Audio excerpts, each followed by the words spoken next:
안녕하십니까. 오늘은 2026년 4월 30일 목요일입니다. 네, 벌써 또 4월의 마지막 날이군요. 오늘도 세계적인 바이블이 될 난세의 영웅 흑행령을 아십니까? 52페이지부터 읽어보겠습니다. 특별한 능력. 내게는 어려서부터 특이한 능력이 있었다. 갓난아기 때 산후병으로 고통받는 어머니의 젖을 먹을 수 없었던 나는 동양젖을 얻어먹고 자랐는데 내게 젖을 준 동네 아주머니들의 지병이 낫곤 하여 앞다투어 내게 젖을 먹이려고 했다고 한다. 이러한 일은 이후에도 계속되었는데 이것은 영적 초능력이 발휘되는 것으로서 어떤 치료 행위를 하는 것이 아니다. 그저 사람을 쳐다보면 낫는 것으로 세간의 기치료와는 근본적으로 차원이 다르다. 이러한 나의 영적 초능력의 실제에 대해서는 강남의 유명한 모 병원 병원장이었던 000 박사가 내 눈빛으로 병이 낫고 난 후 내게 통합의학진흥연구원과 내 능력에 대한 의학적 연구 계약을 추선했던 사실만으로도 알 수 있다. 그런데 영적으로 어떤 특별한 사정이 있는 사람은 나의 영적 초능력의 효과를 보지 못하는 경우도 있다. 그런 경우는 나로서도 어쩔 수가 없다. 내 IQ가 430이라는 것은 이제 웬만한 사람은 다 알고 있다. 내 IQ의 사실 여부에 대해서는 박정희 대통령 시절 대통령실 수석 비서관 역임했던 고 장국진 박사의 증언이 남아있다. 나는 학습력과 기억력, 통찰력, 예지력, 창의력, 추진력 등 모든 인간 능력에서 믿기지 않을 정도의 능력 발휘가 가능하다. 나는 예리하고 폭넓은 통찰력으로 아주 복잡하게 얽힌 난제도 쉽게 해결할 수 있고 탁월한 예지력으로 몇 년 후는 물론 몇십 년 후의 일까지 훤히 내다볼 수 있다. 이를테면 30여 년 전에 오늘날 우리나라가 세계에서 가장 아이를 낳지 않는 나라가 될 것이고 생산 가능 인구가 감소하고 초고령 사회로 치달으면서 경제가 활력을 잃게 될 것이며 한편으로 부익부 빈익빈 현상이 심화되어 중산층이 무너지고 가계부채가 급속히 느는 등 국가적 위기가 올 것을 예측했다. 그리고 이에 대한 완벽한 해결 방안을 내놓기까지 했다. 그것은 예리하면서도 폭넓은 통찰력과 미래를 꿰뚫는 예지력, 문제를 정확히 분석하고 종합하는 문제 해결 능력, 적절한 대책을 만들어내는 창의력 없이는 도저히 불가능한 일이다. 물론 당시의 일반 국민으로서는 내가 제시한 여러 방안들이 황당하기 짝이 없었을 것이다. 당시만 해도 출생률이 그렇게 낮지 않았고 경제도 그런대로 돌아가고 있었으며 중산층도 탄탄했기 때문이다. 그러나 지금 현실은 나의 예측이 그대로 적중하여 망국적 위기를 눈앞에 두고 있으며 내가 해결책으로 제시한 방안들이 이에 대한 완벽한 대책임을 정치인과 지식인들이 서서히 깨닫기 시작하고 있다. 나는 숫자에 대한 감각도 탁월해서 우리나라의 경제력이 이 정도면 세금이 어느 정도 들어오고 그중 국가 운영에 어느 정도의 예산이면 충분하다는 것을 아주 빠르게 통찰하고 분석해낼 수 있다. 그래서 국가 예산이 새고 있는지 새고 있다면 어디서 어떻게 새고 있는지를 쉽게 찾아낼 수 있다. 이런 능력 없이 어떻게 감히 국가에 돈이 없는 것이 아니라 도둑놈이 많다라고 용기 있게 말할 수 있겠는가. 2012년 12월 19일 제18대 대통령 선거 이틀 전 후보였던 박근혜 전 대통령이 유세 중일 때 나는 위키트리 TV의 생방송에 출연해 박근혜 후보가 51% 지지를 받고 당선되지만 4년 안에 촛불 시위가 일어나고 청와대 구판, 국회 개헌 주장, 탄핵으로 대통령직에서 쫓겨나게 될 것을 예언했다. 그리고 그것은 100% 그대로 적중했다. 삼성그룹 고 이건희 회장이 쓰러지기 5일 전 나는 한 강연에서 앞으로 일주일 안에 삼성 이건희 회장이 쓰러지고 이재용의 시대가 올 것이다. 현재 삼성이 사용하는 청색 로고는 안정추구색이므로 도전추구색인 빨간색 로고로 바꿔야 한다. 만약 바꾸지 않으면 앞으로 삼성은 이재용 부회장과 함께 엄청난 파란을 맞게 된다라고 예언했다. 그 강연이 있고 5일 만에 실제로 이건희 회장이 쓰러졌고 그 후 로고 색깔은 그대로 둔 상황에서 5년 이상 이재용 부회장의 구속과 재판이 이어지는 등 삼성이 어려움을 겪고 있다. 여기서 파란색에서 빨간색으로 로고색을 바꿔야 한다고 한 것에 대해 색깔 하나가 뭐 그리 대단한 영향을 줄 수 있겠는가 하고 우습게 생각할지 몰라도 색깔 하나, 이름 하나에도 놀라운 비밀이 들어있다. 나는 2015년 9월 24일 MBN과 힐러리 클린턴 대 도널드 트럼프가 맞붙은 미국 대통령 선거와 관련하여 인터뷰를 했다. 당시 MBN 기자가 나에게 트럼프 대통령과 비슷하다면서 트럼프에 대해 물었을 때 나는 트럼프가 미국 대통령이 되면 미국 경제가 활성화됩니다. 그런데 만약에 클린턴이 대통령이 되면 방위 산업체 먹여 살리는 경제로 전 세계 분쟁을 일으켜요. 한반도 전쟁이 일어날 가능성도 있다고 봐야죠. 클린턴은 무기 방위 산업체들이 밀어주는 사람이에요. 저 사람 트럼프는 자수성가한 사람이에요. 저 사람은 뭔가 생동감이 있고 국민에게 희망을 제시하고 뭔가 말을 뻥뻥 하는 것 같아도 아주 머리가 좋은 사람입니다. 저분은 미국의 아이콘이고 희망이에요 라고 말한 바 있다. 그 이후 토요 강연 때 전쟁을 안 하는 미국 대통령을 내가 만들어내겠다고 말한 적이 있는데 그것은 트럼프를 염두에 둔 발언이었고 이후 트럼프가 미국 대통령으로 당선되어 전 세계가 발칵 뒤집힌 것은 우리가 익히 아는 사실이다. 내가 트럼프를 마음에 두었던 것은 힐러리 클린턴은 방위산업체의 영향력 하에 있는 사람이지만 도널드 트럼프는 사업가 출신의 재력가로서 자력으로도 얼마든지 선거를 치를 수 있어 무기업자들로부터 비교적 자유로운 사람이었기 때문이다. 나는 30여 년 전 우리 토종 기업들을 보존하기 위해 상속세를 폐지해야 한다고 했는데 2020년 이건희 회장이 사망하면서 그 상속인이 약 11조 원이라는 상속세를 내야 하는 상황이 현실로 다가와 기업에 큰 부담이 되고 있다. 실제로 상속세 때문에 우리 토종 기업이 해외 자본에 넘어간 예도 상당하다. 이러한 미래를 받아보는 예지력 혹은 예측력은 국가를 경영하는 데 있어 장기적 계획을 세우고 다가올 문제 사항에 대한 대비책을 세우는 데 아주 중요한 능력이다.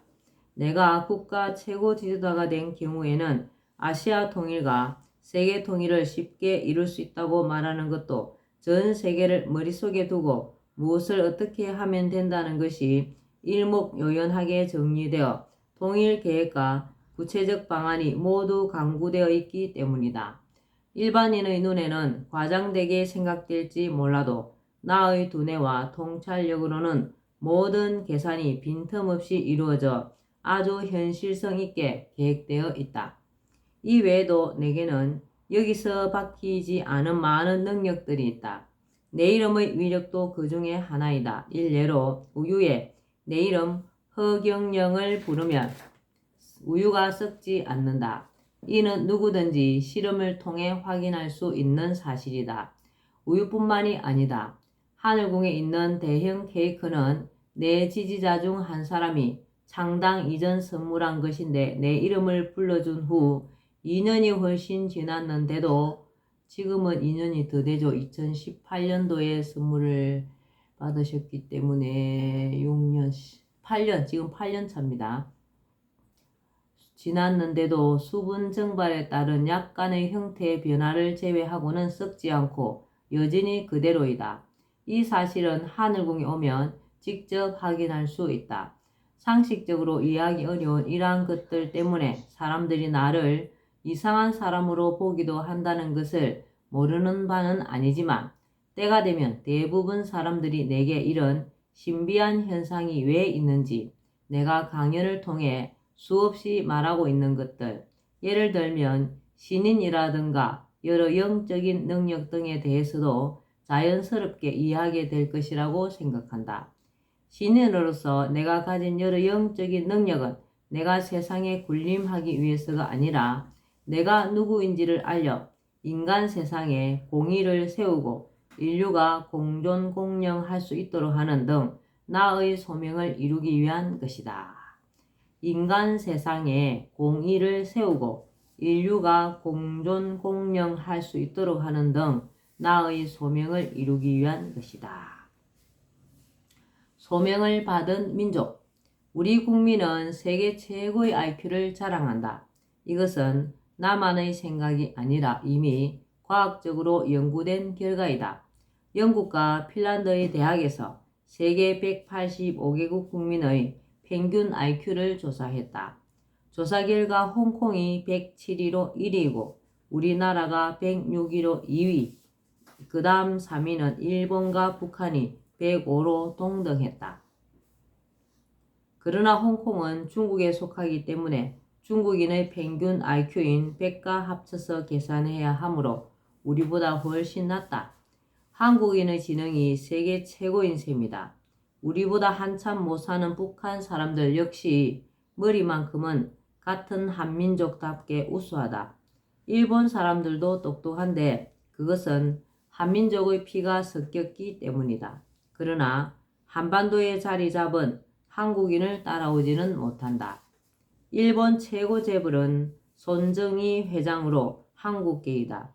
한때 중국 최고 재벌이었던 알리바바 마윈이 사업을 시작할 때 손 회장이 2천만 달러를 투자했으니 한국계가 중국의 최고 재벌도 만들어 주었다고 볼 수 있다. 내가 한민족의 IQ가 세계 최고라고 자랑을 늘어놓은 이유는 따로 있다. 이런 머리 좋은 민족의 능력이라면 세계 경제의 중심에 설 수 있고 국제적인 지도 국가로서 우뚝 설 수 있는 충분한 능력이 있다는 것을 말하고 싶어서이다. 우수한 민족 한민족. 실제로 우리 민족은 대단히 우수한 민족이다. 세종대왕이 만든 한글은 세계인이 인정하는 세계 최고의 글자로 유네스코 세계기록 유산으로 등록되었다. 발성 기관을 본뜨고 천지인을 응용한 창제 원리가 놀랍도록 과학적이다.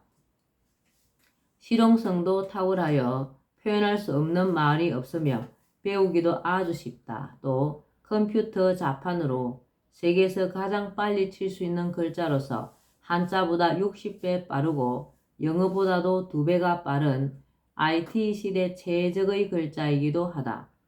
유네스코에서는 해마다 세계에서 문명태치에 공이 큰 이들에게 세종대왕 문명태치상을 주고 있다. 이 상의 명칭에 세종대왕이 들어간 것은 세계 문자 가운데 세종대왕이 만든 한글이 가장 배우기가 쉬워 문맹자를 없애기에 좋은 글자라는 것을 세계가 인정했다는 뜻이다. 우리 민족의 우수성은 온돌 문화에서도 발견할 수 있다. 온돌은 철기 시대부터 사용해온 우리나라 고유의 난방 장치이다. 먼저 방바닥 밑에 불 기운이 들어올 수 있는 통로를 만들고 그 위에 크고 편편한 돌을 까는데 부엌의 아궁이에서 불을 지피면 불 기운이 들어와 이 돌판을 데우고 돌판이 오랫동안 열기를 지니며 난방이 되도록 하는 것이다. 돌판으로 이루어진 부분을 구들이라 하고 돌판 한 장 한 장을 구들장이라고 한다. 또한 불길이 들어오는 통로를 고래 혹은 방고래라고 하는데 고구려나 고려라는 나라 이름은 바로 이 고래에서 비롯된 것이다. 온돌은 유럽의 백난로보다 훨씬 효율적이고 위생적이며 당대로서는 그 어떤 난방 장치보다도 뛰어난 우리 민족만의 고유한 난방 기술이었다.